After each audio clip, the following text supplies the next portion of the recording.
Hola a todos, hola amigos, una nueva entrevista más, un personaje más aquí en Tercer Fútbol. En esta ocasión nos acompaña Héctor Fernández desde España, que es un productor audiovisual, también trabaja en el ámbito de la representación de jugadores. Todo eso nos lo va a ir contando a lo largo de esta charla que se prevé bastante interesante, pero sobre todo enmarcada en un documental que va a propósito de los 100 años del centenario de un club que tiene su mística, que tiene su cultura, su gente, representa una ciudad como es el Alavés.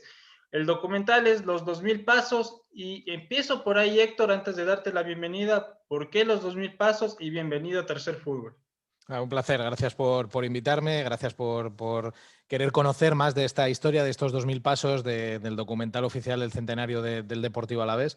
Bueno, yo tenía clara cómo quería que fuera la historia como director, quería que todo fuera un camino desde el lugar donde se producen las grandes alegrías de este club, que es una plaza en el centro de la ciudad, algo muy simbólico.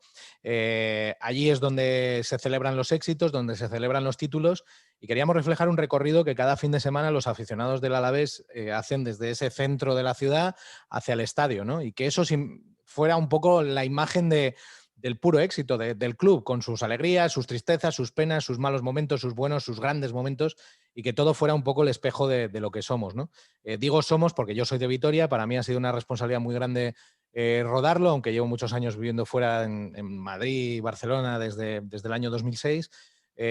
Pero bueno, eh, mm, hablé con una persona que yo tenía muy claro que quería que fuera la guionista de esta historia, que es Lorena Madariaga, y Lorena dibujó esta idea, ¿no? Los 2000 pasos, porque además es la distancia en pasos que hay desde esa plaza hasta el estadio.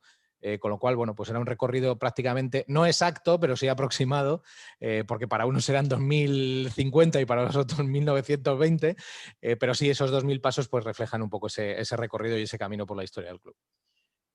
Justamente se da en una época de pandemia, un tiempo complicado para todos en general este centenario, pero tú te decides, te animas y sacas este documental.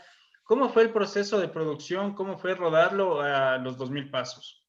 Bueno, inicialmente nosotros, antes de que llegara la pandemia, ya teníamos contactos con el club para ver qué podíamos hacer, ¿no? Era un momento clave dentro de la historia de la institución y había que hacer algo especial, ¿no? Y bueno, yo con H, con mi productora, llevamos un tiempo desarrollando diferentes contenidos para deportistas, para clubes, para bueno, diferentes instituciones, y el Alavés pensó que nosotros, y que en mi caso dirigiendo, éramos los mejores para poder hacerlo. Empezamos a hablar, hablamos de una historia cronológica, que contar una cronología del club, de cómo había sido, pero a mí eso, sinceramente, en las primeras conversaciones que tuvimos, aunque ellos me intentaban convencer de esto, yo intentaba convencerles de otra cosa, ¿no? Porque entendía que esos trabajos cronológicos ya se habían hecho. Quiero decir, irte hasta 1921 a las primeras reuniones en las que un grupo de amigos acaba constituyendo una sociedad deportiva en lo que luego se llama Deportivo Alavés, que primero se llama de una manera, Sport Friends.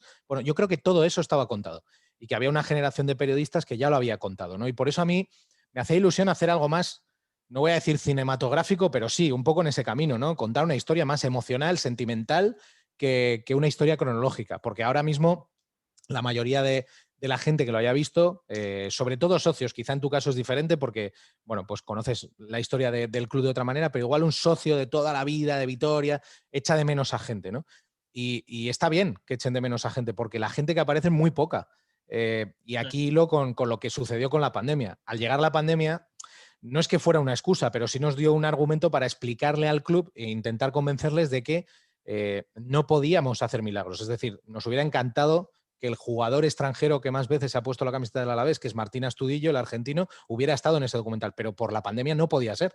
Nos hubiera encantado que Cosmin Contra, el rumano lateral ex de Atlético de Madrid, de Milan, de tantos equipos, de Getafe, hubiera podido estar porque es posiblemente el extranjero más querido en la historia del club junto a Hermes Desio, y no podía ser. Afortunadamente Hermes sí pudo venir, pero sí nos sirvió para decirles, bueno, con estas circunstancias y teniendo todos estos hándicaps, vamos a hacer esta otra cosa. Y les convencimos. Y la verdad que la acogida bueno, ha sido fantástica, está siendo extraordinaria. Justamente das el nombre de Hermes Decio, quien cumple un rol importante en el documental, en el relato, en la narración. ¿Por qué escoger a Hermes Decio? ¿Cómo surgió esa idea de que él sea quien lleve el documental en lo que es la narración? Bueno, como comprenderás, en ese brainstorming previo en el que sabes que alguien te tiene que dibujar el camino porque necesitas un poco un guía para toda la historia, yo tenía claro un poco que quería... A ver, podíamos haber utilizado una persona de Vitoria, pero primero lo íbamos a localizar muchísimo y luego yo quería que fuera alguien que hubiese llegado a Vitoria y con sus ojos de fuera contase cómo veía esa sociedad alavesa, vitoriana, alavesista, española, vasca, española, desde fuera, ¿no? Y bueno, me servían diferentes personajes, pero al poco llegamos a la conclusión de que el mejor era Hermes. Y no había ningún argumento, es decir, yo no sabía que Hermes hubiera rodado antes cualquier cosa, no lo había hecho. Sin embargo, Hermes, bueno, de repente nos hemos dado cuenta que teníamos nuestro Bruce Willis, ¿no? Particular, lo ha hecho de una manera extraordinaria y lo ha hecho bien porque lo ha hecho de puro sentimiento.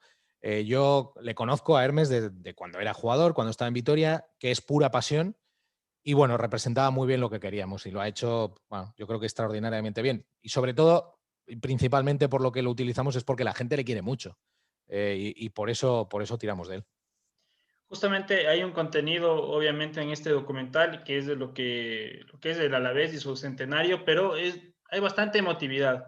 Eh, Desde tu perspectiva como aficionado que has estado junto a tu club y que lo pones ahora incluso en un producto audiovisual, por decirlo así, ¿qué le hace diferente al Alavés de otros equipos?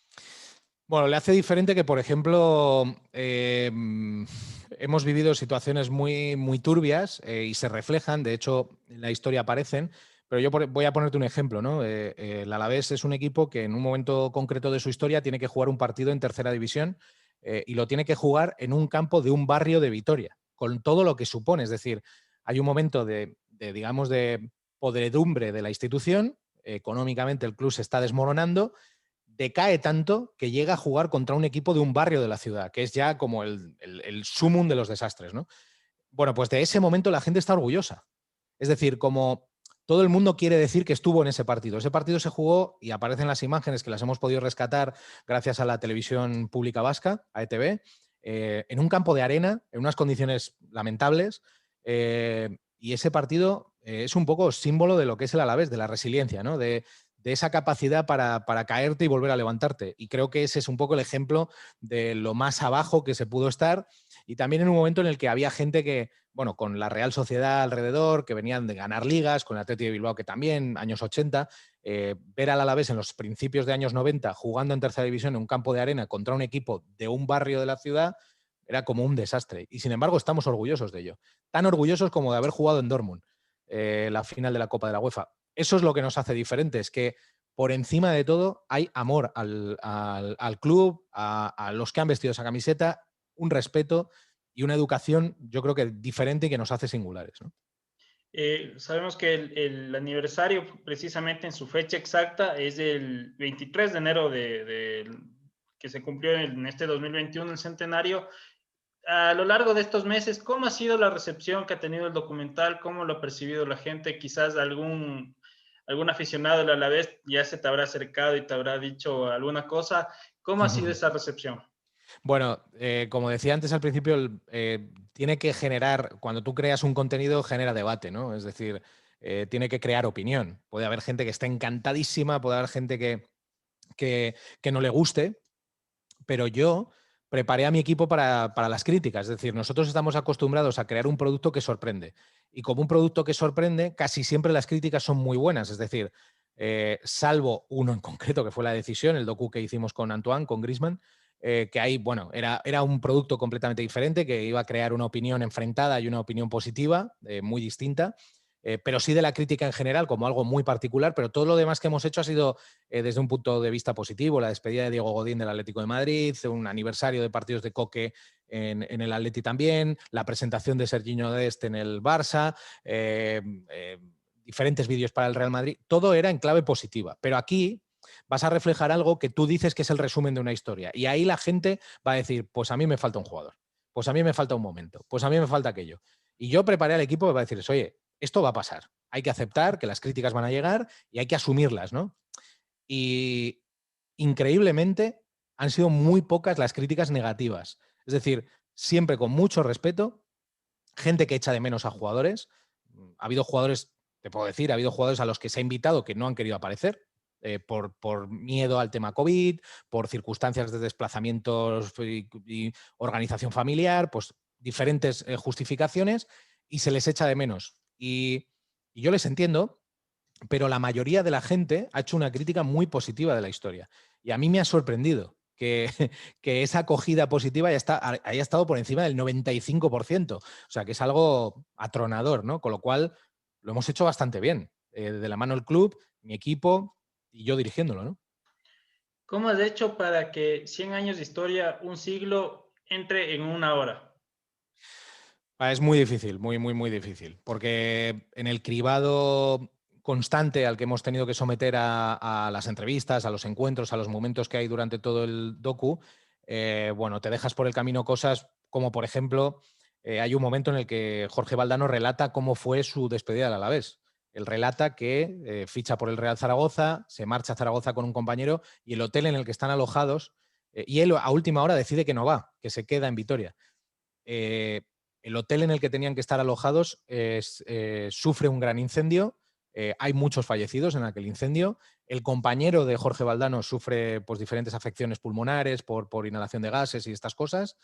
Y nadie sabe dónde está Jorge, que sí está registrado, pero nadie sabe si ha entrado en el hotel. Es decir, esta es una historia, joder, es potente, pero sin embargo nos saca un poco del carril histórico del club y nos lleva a una historia personal que digamos que ya está contada, que Jorge ya ha contado, con lo cual me sabía mal dejarlo fuera, pero ese es un ejemplo para todo el resto de cosas que se han tenido que quedar fuera y que no han podido entrar en una historia como esta, ¿no? Así que, bueno, había que priorizar que el personaje tenía que dibujarte con sus recuerdos un momento concreto de la historia del club y una semblanza de lo que cree que es el club hoy. Y en base a eso hemos funcionado y en base a eso hemos tenido que trabajar, claro. Para cerrar el tema del documental del Alavés, de los 2000 pasos, e ir a otro ámbito, cuéntanos cómo puede hacer la gente en general para poder acceder y mirar el documental de los 2000 pasos del Alavés. Pues mira, en el club con una grandísima idea por las circunstancias que hay. Seguramente nos hubiera encantado hacer un estreno en un cine con una alfombra roja y con todos los exjugadores y con todos allí pudiendo disfrutar de ese estreno, pero desgraciadamente las circunstancias son las que son.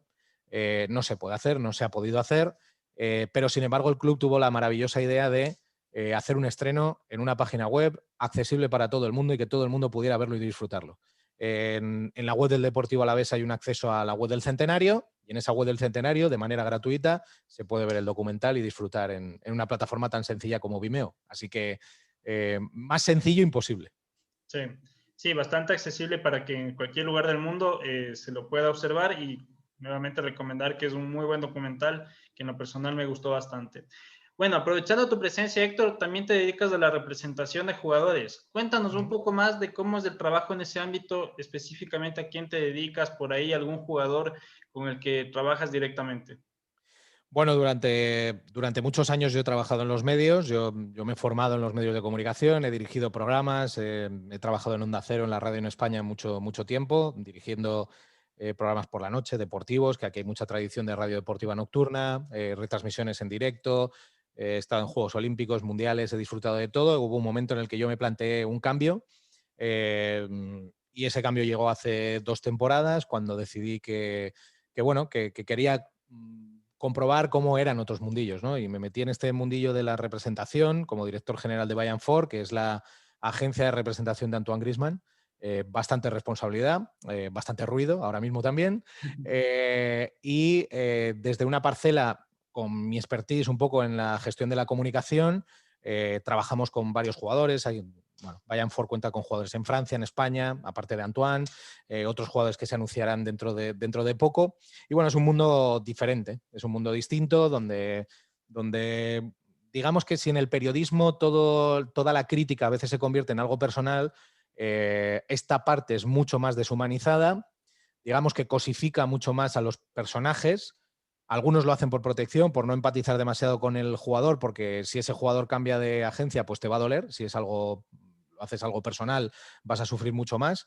Y luego muy deshumanizado en el sentido de que hay mucho pirata, y a veces poca profesionalidad. Y eso me choca a mí, que vengo de un mundo donde, bueno, pues las cosas, mejor o peor, que hay mucha parte que criticar en el mundo de la comunicación, por supuesto, y lo sabemos, sobre todo en las condiciones de la gente a la hora de trabajar y poder hacer su trabajo periodístico.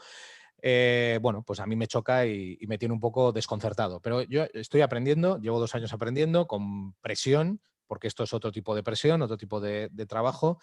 Y bueno, pues viendo desde otro lado la comunicación y asumiendo que todo que todo depende del cristal con el que lo mires, ¿no? Y ahora pues lo veo desde otro ángulo. Y aparte de esta representación, pues también gestiono la comunicación directamente de algunos jugadores, como Thibaut Courtois, el portero del Real Madrid, con el que trabajo estos 2 últimos años y bueno, pues disfrutando, como te digo, de otro punto de vista.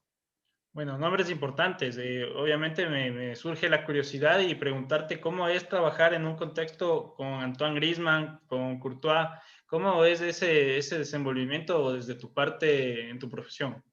Bueno, es mucha responsabilidad porque sobre todo en mi caso el vínculo con ellos parte de lo personal. Para mí son amigos primero y después ahora trabajamos juntos también, ¿no? Bueno, es, como te digo, muchísima responsabilidad, saber que cuando te sientas a una mesa a hablar en nombre de alguien, lo haces en nombre de alguien. No es algo que sea tu punto de vista, sino que es un punto de vista casi siempre de otra persona global y con lo que tú le puedas aconsejar, asesorar o ayudar, pues trabajar en esas editoriales. Y bueno, pues yo me siento un privilegiado. Me siento un privilegiado porque en este caso hablamos de 2 personas únicas, con un talento absolutamente inequívoco, todo el mundo lo puede comprobar y disfrutar futbolísticamente, pero sobre todo con una manera de ser en lo personal, bueno, absolutamente maravillosa para mí como amigo y como profesional poder disfrutar de ellos. Justamente tienes algunos años ya trabajando en el ámbito de la comunicación, obviamente como lo vemos vinculado bastante con el fútbol. ¿Qué otros productos audiovisuales, quizás documentales, películas, has podido trabajar, has podido dirigir? Bueno, hay una historia que a mí me hace muchísima ilusión, que aquí en España se ha conocido un poco algo, pero digamos que es un trabajo incompleto porque el protagonista quiere que esa historia tenga un poquito más de recorrido, que es un documental que hemos hecho con Nico Mirotic, exjugador de Milwaukee Bucks, Pelicans, Chicago Bulls en NBA, y que esta historia viene documentándose desde el momento en el que él decide que va a volver a Europa, ¿no? Ahí hay una decisión personal que afecta a un ámbito personal, bueno, profesional, personal, de una manera rotundísima. Estamos hablando de un exjugador del Real Madrid que se marchó a la NBA y que ha vuelto a Europa a jugar en el Barcelona, con todo lo que eso conlleva, y luego también con una personalidad fortísima, y que, bueno, es una historia muy bonita, que, como digo, está incompleta y que estamos trabajando en ella. Y luego con H, pues sobre todo ahora mismo con una gran responsabilidad, trabajando con el Fútbol Club Barcelona en la creación del contenido inside del vestuario del primer equipo con Matchday, y que esto verá la luz a finales de este año. Y bueno, pues en muchos proyectos. Hay proyectos relacionados con el tema comercial, con marcas que se ha hecho con diferentes equipos, pues un contenido específico, pues por ejemplo con el Betis, con el Celta, con el Levante, con el Leganés. Hemos trabajado en algunos aspectos, pues en historias, digamos en historias personales. Pero yo creo que H, mi productora, está viviendo un momento maravilloso, porque creo que ahora mismo en Europa, algo que quizá, no sé si tanto en Latinoamérica, pero sobre todo sí en Norteamérica, estamos empezando a aprender aquí, que es que la información pende directamente de las redes sociales, es decir, la gente consulta la información en Twitter, por ejemplo, y que el contenido va hacia el entretenimiento puro y duro. Es decir, generar contenido para informar es algo arriesgadísimo. Es decir, que puedas hacer la decisión como hicimos nosotros con Antoine es algo, bueno, es algo que solo podemos hacer unos chalaos como nosotros, porque es muy difícil guardar una información como esa, muy difícil. Pero luego, crear entretenimiento en base a la información es también eh, muy complejo, porque necesita unos procesos de postproducción, de trabajo, que la información no te espera. Con lo cual es muy difícil. Crear contenido para entretener a la gente a través del deporte es el futuro de los profesionales, es el futuro de los clubes, es el futuro de las plataformas, es el futuro. Y luego hacerlo de calidad, ¿no? Y ahí estamos en ese momento en el que H creo que está en la vanguardia de esto, ¿no? Y justamente proyectos que tengas a futuro, algún tema quizás a largo plazo que digas en algún momento tengo pendiente hacer un documental sobre tal tema, sobre tal jugador, sobre algún aspecto en concreto que en algún momento lo quieras hacer y que tengas pensado. Bueno, hay uno realista que es un contenido que está vinculado a una televisión en Estados Unidos, generar un vínculo con historias de jugadores americanos, norteamericanos, sudamericanos, centroamericanos que hayan llegado a Europa y que estén desarrollando su carrera aquí o que lo hayan hecho, y que eso podamos contar sus historias, cómo han empezado y cómo han acabado. Es decir, porque creo que ahí hay un punto interesante de cómo un jugador, sea ecuatoriano, colombiano, mexicano, estadounidense, pueda vivir su carrera en Europa. Creo que culturalmente, sociológicamente es interesante que alguien lo pueda contar y creo que hay un background importante ahí. Y otro que es digamos, una aspiración personal, que es convertir a los personajes deportivos en personajes transversales. Es decir, que no solo la gente los valore por su actividad deportiva, sino que lo hagan también por sus intereses personales, por su conocimiento de X, la música, los viajes, las ciudades, el baloncesto, yo qué sé, lo que sea, ¿no? Que les convierta en algo más que un jugador de fútbol, ¿no? En este caso hablando del fútbol, ¿no?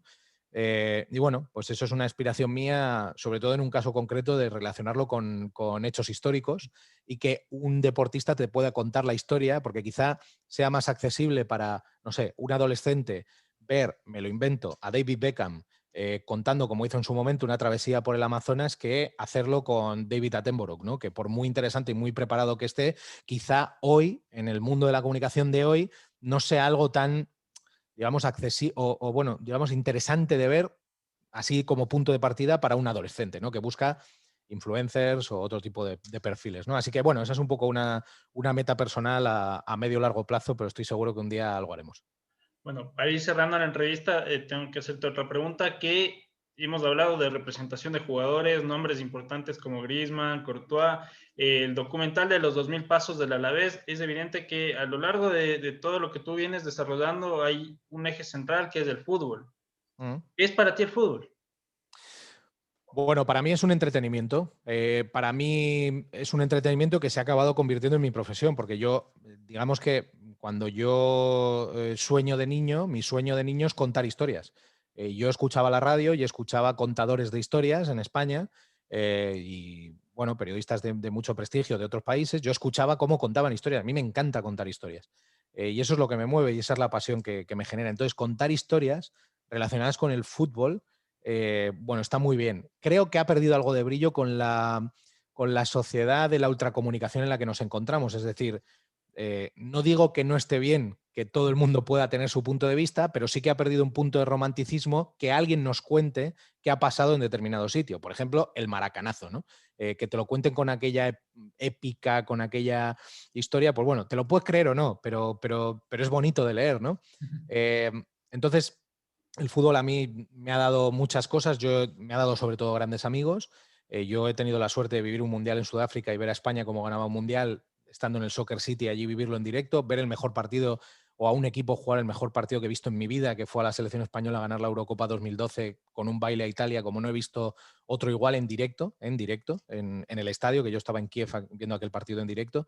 Y luego yo he luchado mucho, ya que me hablas de fútbol, defiendo un poco mi amor por el fútbol, pero he de decir que yo siempre he defendido mucho mi multicancha, ¿no? Mi capacidad de hablar un poco a nivel multicancha de muchas cosas. Me apasiona el mundo de la aventura, soy un aficionado al mundo de la montaña, del alpinismo, me encanta el baloncesto, he hecho Juegos Olímpicos y en los Juegos Olímpicos he hecho descenso de canoas y he hecho esgrima y doma clásica. Y me apasiona contar historias. Yo creo que la raíz de todo es que me gusta contar historias, ¿no? Y el fútbol me ha permitido contar muchas historias de futbolistas, de entrenadores, de clubes, de aficionados y bueno, espero que por muchos años más. Héctor, la última pregunta y volvemos al inicio que hablábamos del Alavés y su documental. Justamente tiene una actualidad que todavía está en primera división y algún tiempo el Alavés ahí, sus 100 años. ¿Qué esperas tú o qué observas en el futuro para el Alavés? Bueno, creo que las circunstancias de COVID, de todo lo que ha pasado en estos 2 últimos años, a los clubes modestos le han puesto las cosas muy difíciles, pero creo que al mismo tiempo, cuando llegan situaciones como esta, tiene que haber puntos digamos, de adaptarse a estas circunstancias tan negras que han aparecido, ¿no? Es decir, creo que las grandes compañías audiovisuales van a replantearse un poco sus negocios, cómo los hacen. Eso va a afectar directamente a los clubes, o ya está afectando directamente a los clubes. Tenemos el espejo de lo que ha pasado en Francia con un cataclismo televisivo importante, pero yo creo que sirve para que los clubes se den cuenta que los aficionados son importantes. Que los aficionados no es que sean importantes sentados delante de la tele, que son importantes sentados en sus gradas, porque los aficionados ganan y pierden partidos. Y el Alavés, que es un club modesto de una ciudad humilde, donde hay un gran nivel de vida, pero con una, digamos, con una manera de ser muy apocada, que decimos los vitorianos, eh, necesita que la gente esté en la grada para tener el jugador número 12, porque es que ese club, como cuenta Ernesto Valverde en el documental, esa afición gana partidos. Y cuando no ha habido gente en la grada lo hemos sentido. Yo creo que el club siempre lo ha tenido presente, pero por si acaso está bien que esta situación se lo recuerde y sobre todo a todos los clubes en general les recuerde que la gente tiene que tener entradas accesibles, precios populares, porque el fútbol es de la gente. Y el fútbol sin la gente no vale nada. Yo creo que es un buen momento para recordar que sin la gente esto no funciona. Y yo creo que lo han sentido en primera persona. Lo han sentido en primera persona hasta el Real Madrid y el Barcelona, algo que pensábamos que era absolutamente imposible. Bueno, pues lo han sentido como en su momento y sin pandemia lo sintieron en Italia, cuando vieron sus gradas vacías porque el espectáculo que tenían en la cancha no funcionaba, ¿no? Así que para el Alavés, y volviendo un poco a nuestro talante y nuestra idiosincrasia, bueno, pues es importante que la gente siga queriendo al club como lo quiere, que mantengamos nuestros valores como siempre los hemos mantenido y sobre todo que el club acierte. Porque ahora esto del fútbol se trata de fichar al delantero bueno, el que mete 15 goles, fichar al defensa bueno, que te salva 4 o 5 y a partir de ahí a funcionar, ¿no? Y la gente estará en la grada y les apoyará, que eso es lo verdaderamente importante.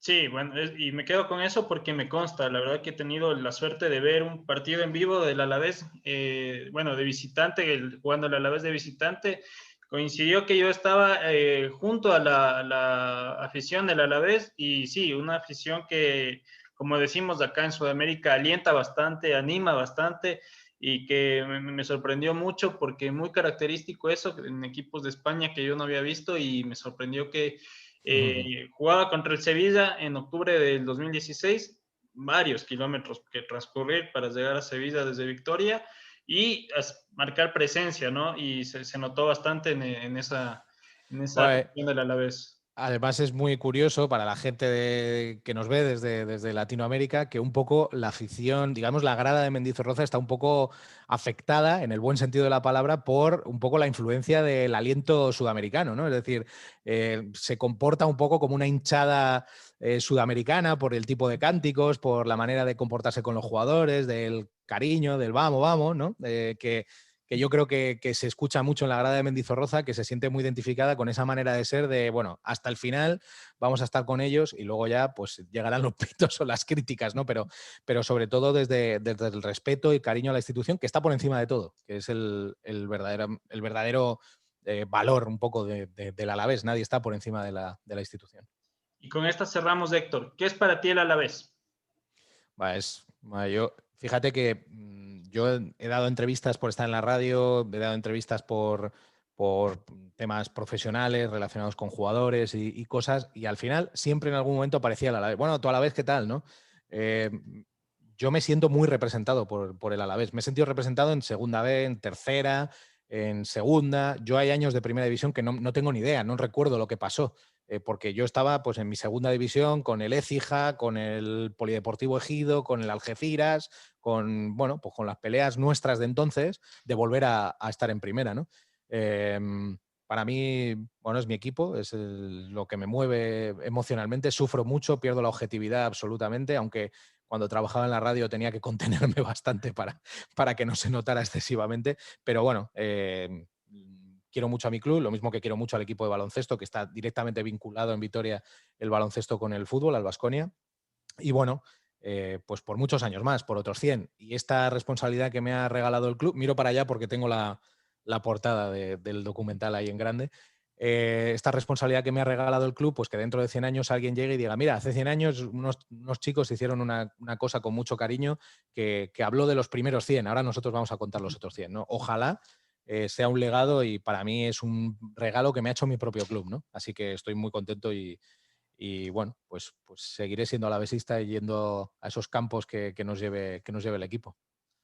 Héctor Fernández de Tercer Fútbol. Héctor, te agradezco nuevamente, te felicito nuevamente. Muy interesante la charla de todo lo que nos has contado, la representación de jugadores, tu pasión por el Alavés, llevada incluso a un producto cinematográfico. Agradecerte nuevamente y que no sea la última vez que nos veamos aquí en Tercer Fútbol. Pues nada, será un placer para mí. Cuando queráis, aquí estoy. Y nada, felicitaros por el trabajo que hacéis y encantado. Muchísimas gracias, Héctor. Un abrazo. Un abrazo, gracias.